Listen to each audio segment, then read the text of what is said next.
बताओगे नहीं तब तक नहीं काटेंगे, नहीं जाने देंगे। तब बोले बेटा भगवान ऐसे हमने यही पूछा, जब सर्वस्व दे रहा हूं तो ये काटना क्यों चाहते हैं? तो भगवान ने बताया पिछले जन्म में हमने तुमको काटा था, तुम लोगों को काटा था, तो तुम लोग 6 जने में 6 बार जन्म था, 6 बार काटते हो, किंतु ये राम नाम के प्रभाव से सब इकट्ठे हो गए हो। एक बार केवल कटना पड़ेगा, फिर सदा के लिए निवृत्ति, बदला हमारा खत्म, फिर निर्द्वंद भजन ही चलना है। ये बाधाएं, वो संस्कार समाप्त हो जाएगा। बोले अरे महाराज तब तो ये बदले ही हैं, तो फिर बाद में आप भी हमें काटोगे फिर? बोले इसी से तो विधाता की सृष्टि चलती है, ये बदले तो चलते ही रहेंगे, जब तक निवृत्ति नहीं हो जाएगी किसी न किसी रूप में चलते रहेंगे। तो बोले महाराज तब हम लोग आपको नहीं काटेंगे, हमें भी साधु बना लो, बहुत दंड भोग चुके जंगल में भटक के, वो भी संत हो गए, घूम गए उधर। इसलिए संसार में जो कुछ है बेकार है, कारण कि एक समय ऐसा आता है, सोईपुर पाटन बहुरी ने देखा आई, लौट के कोई नहीं देखता, अर्जित की हुई इज्जत और प्रतिष्ठा सब यहीं छूट जाती है। अगले जन्म में अलग ही माता पिता, अलग ही इज्जत प्रतिष्ठा, अलग ही विकास हो जाता है। तो ना ही तो भव बिगारी में परी है, छूटत अति कठिनाई रे। फिर ये शरीर है क्या? बांस पुराण साज सब अटकट, पुराना बांस, बहुत जन्म जन्मांतरों के संस्कार इकट्ठे होते हैं, वो सब सिमट के मानव तन का सृजन करते हैं। बड़ी पुराने बांस बल्लियां लगी है इसमें, तो बांस पुराण ये जन्मांतरों के जीर्ण संस्कार सिमट के इस पुल ये शरीर का निर्माण करते हैं। और साज सब अंत संत है, कभी भोग प्यारा लगता है, कभी जोग प्यारा लगता है, कभी इधर तो कभी उधर, अंत का संत ही इसमें साज भरा हुआ है। कभी लोभ मोह राग द्वेष में बहकने लगता है, कभी धारणा ध्यान चिंतन और श्रद्धा में चलने लगता है, अंत का संत ही इसमें साज है। तो बांस पुराण, बड़ी पुराने बांस, जन्म बहुत से जन्मों के संस्कार भोग के बाद में ये मानव तन का नंबर आता है, वो पुराना संस्कार जब परिस्फुटित होता है तब ये जन्म मिलता है। तो बांस पुराण साज सब अटकट, सरल तिकोन खटोला रे। बड़ा सीधा साधा तिकोन खटोलना, आदमी जब चलता है तो एक पांव आगे पीछे और ऊपर, सिर एक तिकोन एक खटोलना है, बड़ा सीधा साधा। और क्यों मिला? हम ही दिहल करी कुटिल कर्म चंद, मंद मोल बिनु डोला रे। हमारे ही किए हुए किसी जन्म का कर्म है, कुटिल कर्म है, जो संसार में बार बार डालता आया है, उसी का परिणाम ये तन है। ये मंद, इतना मंद बुद्धि, मोल बिनु डोला रे। कोई आदमी काम का नहीं होता तो कहते हैं 2 कौड़ी का है, लेकिन 2 कौड़ी का तो है ना, ये बिल्कुल 2 कौड़ी का भी नहीं है, बगैर मोल के डोल रहा है संसार में, कोई मूल्य नहीं। शरीर एक वस्त्र, शरीर एक नश्वर, एक दिन लगी ठोकर बस समाप्त, 2 कौड़ी का भी नहीं, बगैर मोल का डोल रहा है संसार में। और फिर इस शरीर की चाल कैसी? विषम कहार मार मद माते, चलहिन पांव बटोरा रे। शरीर को ढोने वाले, शरीर एक पालकी, इसको ले चलने वाले कहार विषम है। कभी सजातीय प्रवृत्ति होती तो इधर खींचती है, विजातीय प्रवृत्ति होती तो नीचे की तरफ खींचती है, कभी लोभ में बहक जाता, कभी मोह में, कभी राग में, कभी द्वेष में। विषम, एक धारा पर निश्चय पूर्वक चल ही नहीं सकते साधना के पथ पर। तो विषम कहार, इंद्रियां कभी इधर तानती है, कभी भोग में, कभी रोग में, कभी जोग में, एक धारा में ये चल ही नहीं सकती, समभाव से चाल चल ही नहीं सकती। विषम कहार, आंखें दृश्य देखना चाहती है, कान अनुकूल शब्द सुनना चाहती है, त्वचा अनुकूल स्पर्श चाहती है, रसना अनुकूल भोजन चाहती है, न्यारो न्यारो भोजन चाहे पांचों अधिक स्वादी। ये पांचों ज्ञानेंद्रिय संपूर्ण स्वाद का इनको भोजन चाहिए। किसी का देखना भोजन है दृश्य, किसी का सुनना भोजन है शब्द, किसी का स्पर्श, किसी का खाना। ये सब विषम है, अलग अलग है। तो विषम और ये जैसी जैसी भावना देते हैं वैसे ही शरीर को जाना पड़ता है। तो विषम कहर मान मद माते, और है कुछ नहीं, शरीर एक पानी का बुलबुला, लेकिन मान है, मद है, उससे मतवाला भी है।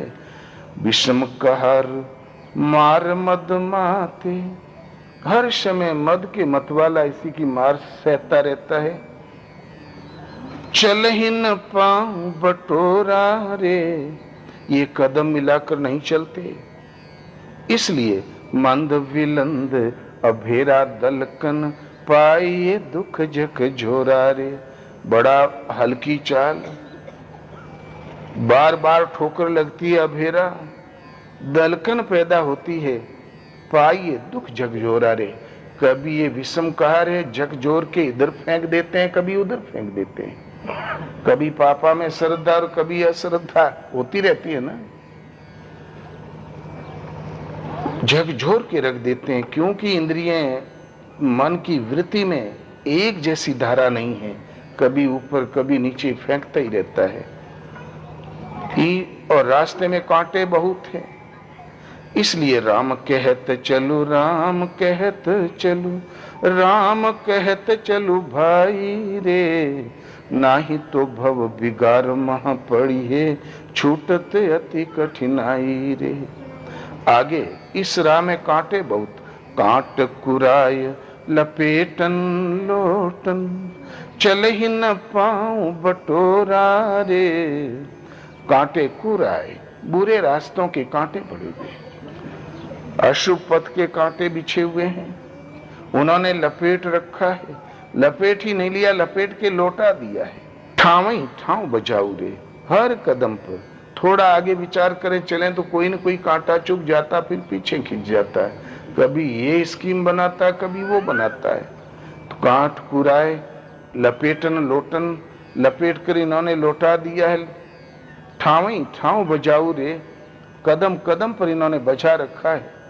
जस इसलिए जस जस चलिए दूरी, तस तस निज बासन भेंट लगाऊ रे। जैसे जैसे दूर चलते हो रास्ता और भी लंबा होता चला जाता है। कुराए के कांटे समय समय पर अटका के खड़ा कर देते हैं, रास्ता और भी लंबा चला होता चला जाता है। निज बासन भेंट लगाओ रे, अपना घर अपने धाम से धाम का स्पर्श तो कर ही नहीं पाता। इसलिए मार्ग अगम संग नहीं संभल, नाव गाँव कर भूला रे। मार्ग अगम्य है, बुद्धि से मन बुद्धि का निरोध करते हुए इस राह पर गति मिलती है। ये इंद्रियों से अतीत है परमात्मा, अचिंत्य है, अगोचर है आत्मा, और वो राह ये मन बुद्धि से अटकल लगा के तो कोई नहीं तय कर सकता। तो मार्ग अगम है, संग नहीं संभल, साथ में कोई सहारा भी नहीं है। और फिर जहां हमें जाना है उस गांव का नाम भी नहीं मालूम कि हम आखिर हमें पहुंचना कहाँ है। तो नाव गांव कर भूला रे, तुलसीदास भव त्रास हरहु, अब हो राम अनुकूला रे। तुलसीदास जी ने कहा, प्रभु तुलसीदास जी ने कहा, भव त्रास हरो भगवन, आवागमन की विपदा हर लो प्रभु, हो राम अनुकूला रे। भगवान आप अनुकूल हो जाएं। जब प्रभु अनुकूल हो जाते हैं तो गरुड़ सुमेरु रेणु समता ही, राम कृपा करी चितवा जाही। भगवान जब कृपा करके देख लेते हैं, सुमेरु पहाड़ सिर पर गिरने वाला होगा, रज कण होके निकल जाएगा। आएगा जरूर, किसी ने फेंका नहीं है, किसी जन्म की हमारी कमाई है जो पहाड़ चला आ रहा सिर पर, लेकिन भारहीन होके निकल जाएगा। कब? जब प्रभु की सीधी अनुकंपा हो जाती है। तो गरुड़ सुमेरु रेणु समताही, राम कृपा करी चितवा जाही। गरल सुधारी पुकरही मिताई, गोपद सिंधु अनल सितलाई। गरुड़ गरल विष अमृत में परिवर्तित हो जाता है, शत्रु मित्र हो जाते हैं। अथा भव सागर गोपद सिंधु, गाय ने पांव रखा, थोड़ा गड्ढा हो गया, चुल्लू भर पानी उसमें भर गया, बस इतना ही है संपूर्ण भव सागर।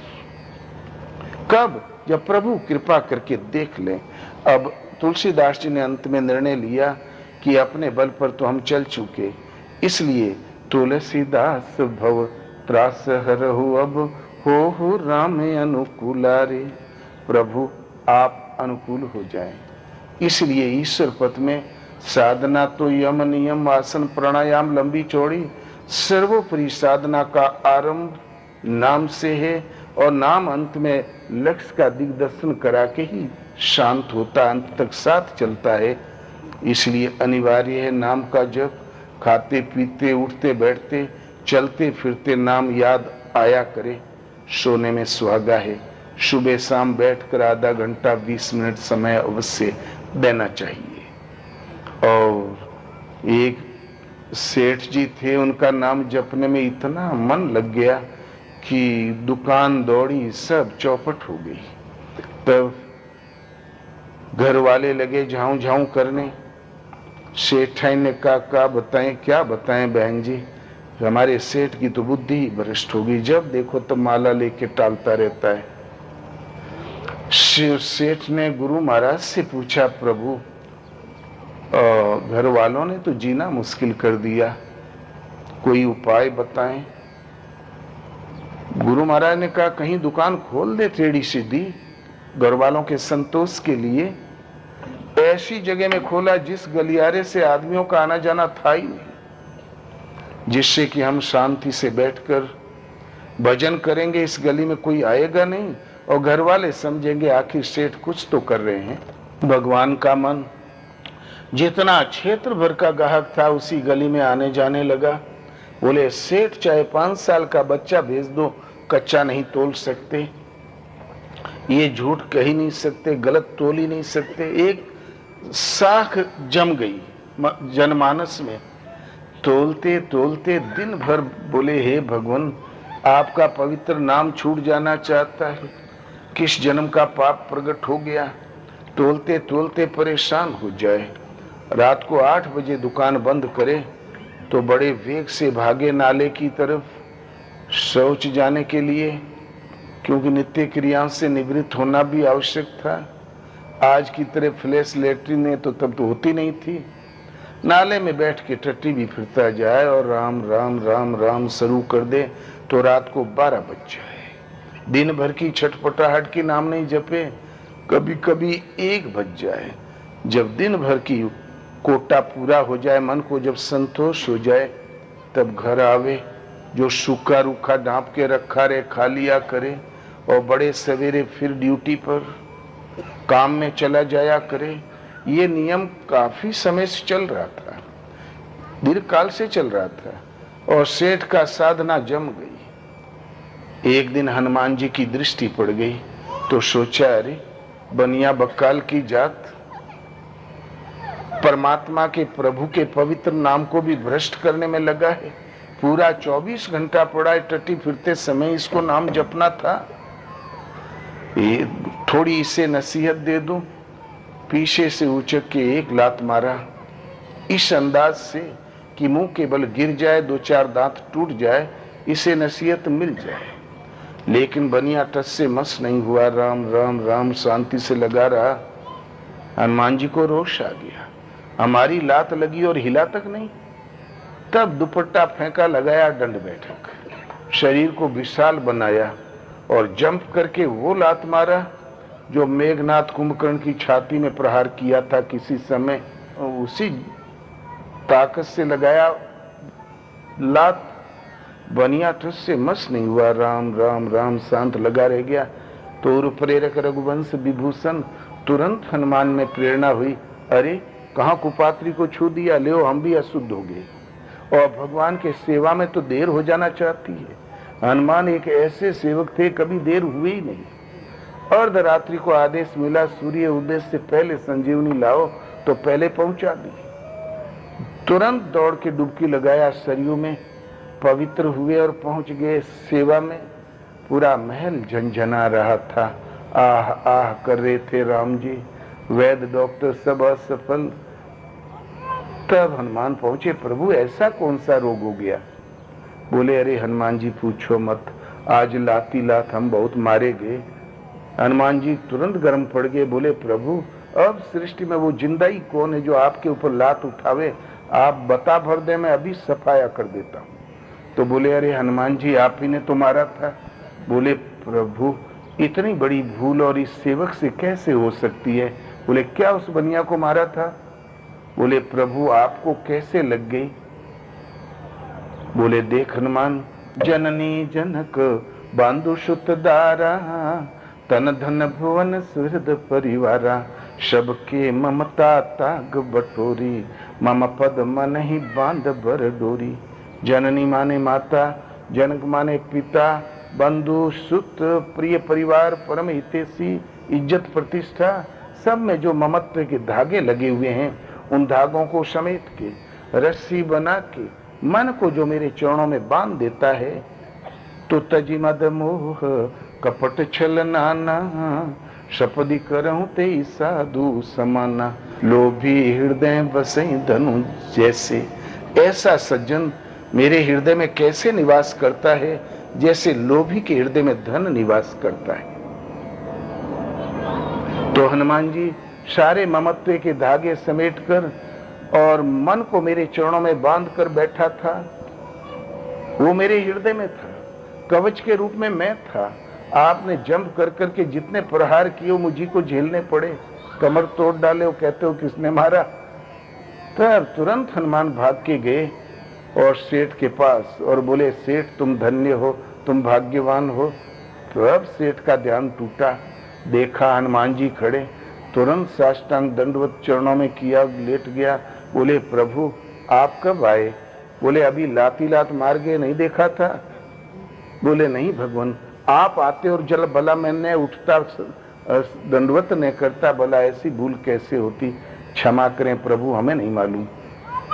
तो इसलिए एक सीमा तक तो भगवान को हृदय में बैठाना होता है, एक निश्चित दूरी तय कर लेने पर भगवान ही कवच के रूप में होते हैं कि करहूं सदा तिन के रखवारी, जिमी बालक राखी मैं तारी। वो सदा मैं उनकी रक्षा करता हूँ। इस प्रकार मन को मेरे चरणों में बांध देता है। और नाम जप ही था, तो इसलिए नाम जपने के लिए कोई जगह अपवित्र नहीं होती। कितना भी फूल बिछा लो, अतर छिड़क लो और हृदय में श्रद्धा नहीं, प्रेम नहीं और नाम नहीं कंठ पर, तो जगह अपवित्र है। इसलिए राम कहत चलू, राम कहत चलू, राम कहत चलू भाई रे, नाही तो भव बेगार महापरि है, छूटत अति कठिनाई रे।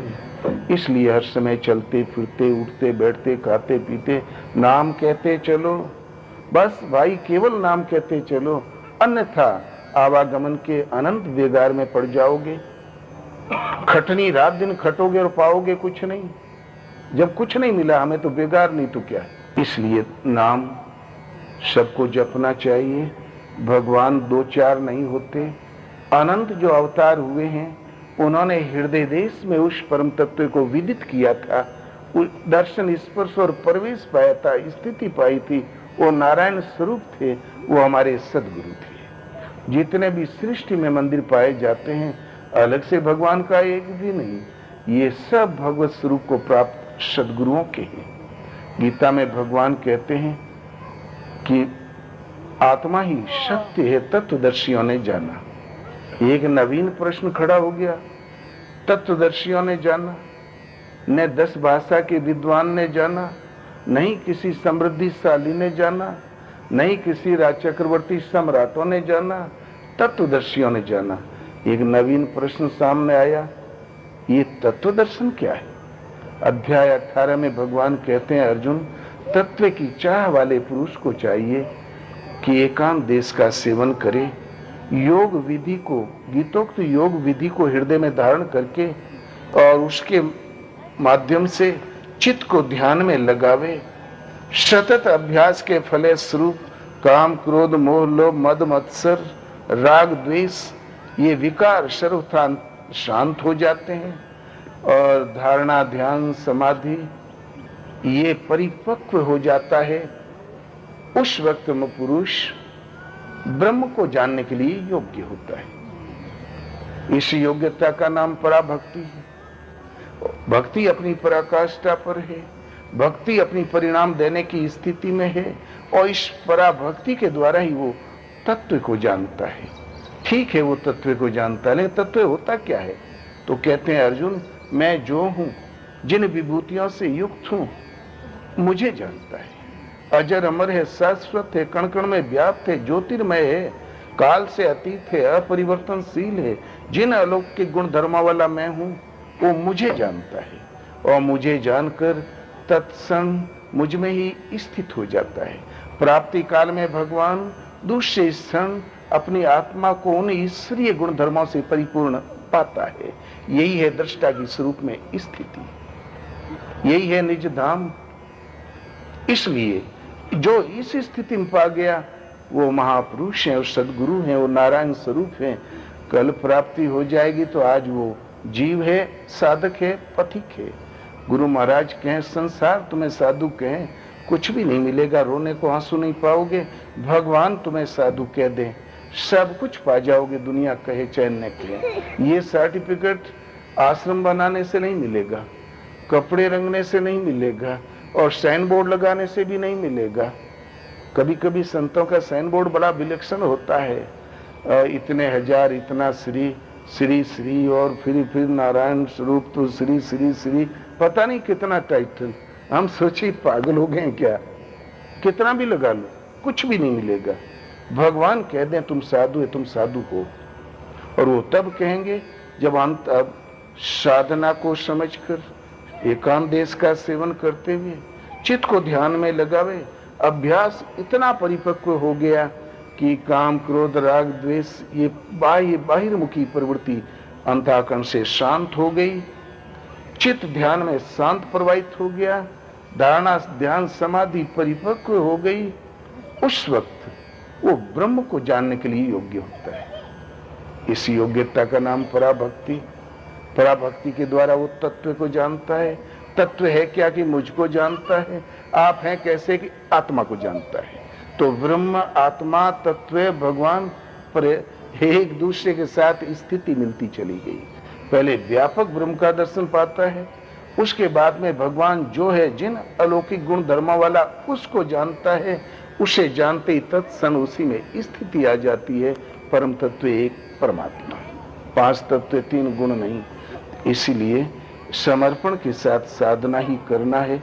ये जितने अनंत मंदिर देखते हो, ये एक भ्रांति खड़ी हो गई कि हमारा भगवान कृष्ण, आपका भगवान राम, उनका भगवान शिव, ये एक ढकोसला खड़ा हो गया। वो सब एक इकाई है। पहले संयम की पूर्ति में योग्यता आती है, वृहद कण कण में व्याप्त ब्रह्म को जानने की। भक्ति अपनी परिपक्व परिणाम देने की स्थिति में वो तत्व को जानता है। क्या है तत्व की? मुझे जानता है। कैसे? आप तो मुझे जानकर तत्क्षण मुझ में स्थित हो जाता है। प्राप्ति काल में भगवान दूसरे क्षण अपनी आत्मा को उन्हीं विभूतियों से युक्त पाता है। भगवान कृष्ण के भी जीवन का यही रिकॉर्ड मिलता है। ये जितने हैं महापुरुष हैं, भगवान एक है, स्थिर है। और जब कभी किसी ने पाया है तो हृदय देश में पाया है। और ये साधना के परिणाम में सुलभ है। साधना लंबी चौड़ी सीखने की जरूरत नहीं, केवल एक साधना सीख लो। सोते जागते चलते फिरते भला करो बुरा करो, हर समय पर श्रद्धा पूरी हृदय से समर्पण के साथ एक नाम चलता रहे। राम कहत चल, राम कहत चल, बस केवल राम कहत चल भाई रे। और अन्यथा भव विगार में पड़िए, ये झूठ मूठ की विगार में पड़ जाओगे। बोझा रात दिन ढोओगे, शाम को एक छदाम नहीं मिलेगी। और छूटत अति कठिनाई रे। छूटने का एक तरीका है भगवान का अनुकूल होना। वो प्रेम के भूखे हैं, श्रद्धा से लग जाओगे तो तुरंत मिल जाएंगे। बोलो श्री गुरुदेव भगवान की जय।